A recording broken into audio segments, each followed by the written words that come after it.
বাড়িতে থাকে না, কোনোদিনও থাকে না। ঢাকার বাসিন্দা তারা। ওরে একটু জমিও নাই, বাড়িতে 2 কাঠা জমি ওর মার নামে, তাও হ্যাঁ মিথ্যা মামলা। আমি আলিপুর ওয়াইফ। শুধুমাত্র 5 বছর পর পর শুধু ভোটটা দিতে এই বাড়িতে আসে। আমিও নয়, আমার কাকা, আমার দাদা যা ছিল তা তারা আগেই বিক্রি করে খাইছে।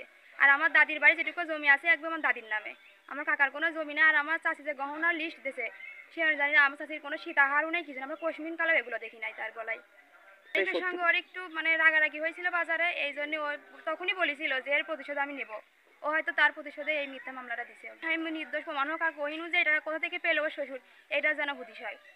মানে এতগুলো টাকা এটার বন্ধু বাড়িতে কি করে রাখলো? এখানে কি ব্যাংক ব্যালেন্স নাই নাকি দেশে? এটাই। আমার বিয়ে হয়, বাচ্চা আমার বোন হয়। আচ্ছা, আমি ছোটকাল থেকেই ওই বাড়িতে দীর্ঘ 10-12 বছর ওই জায়গাটা থেকে লেখাপড়া করতাম। আমি জানি যে ওর কোনো জমি নেই, মাঠে কোনো জমি নেই, আর্থিক ডানি বায়ু কোনো জমি নেই, শুধু এক আছেই বাড়ির জমিটুকু। এইটুকু জমি হচ্ছে ওনার মার নামে জমি। উনি হয়তো ওয়াসারে চাকরি করে, ওয়াসারে চাকরি করার পরে দেখা যাচ্ছে আংশিক কর্মক্ষেত্রে হয়তো টাকা পয়সা যায় গুছাইছে, গুছানোর পরে উনি কিভাবে ঢাকা বাড়ি ফ্ল্যাট বাড়ি করে আবার গ্রামে বাড়ি জমি কিনে বাড়ি করে এতগুলা টাকা 9 ভরি গহনা 29 লক্ষ টাকা ইনি এই জায়গা রেখে গেছে। এই জায়গা রেখে গেলে জানে তো শুধু কোহিনুর আর ওনার স্ত্রী, আর উনি জানে, বাবলু জানে।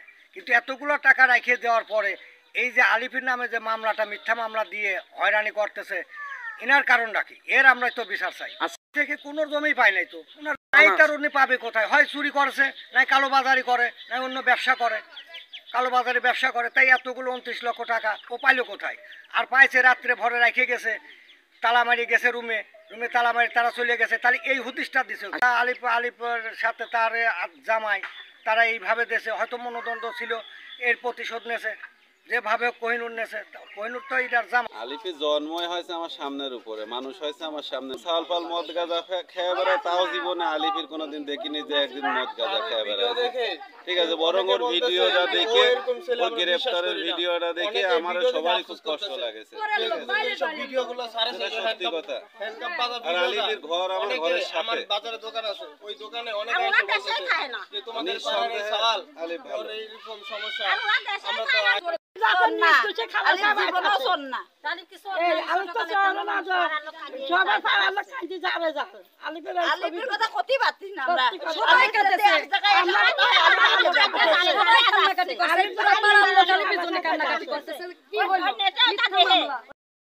আলিফ এটা ভালো ছেলে, ওর মধ্যে ভালো ছাওয়ালি নাই, এক মানুষের বিপদের আগে যা দাঁড়ায়।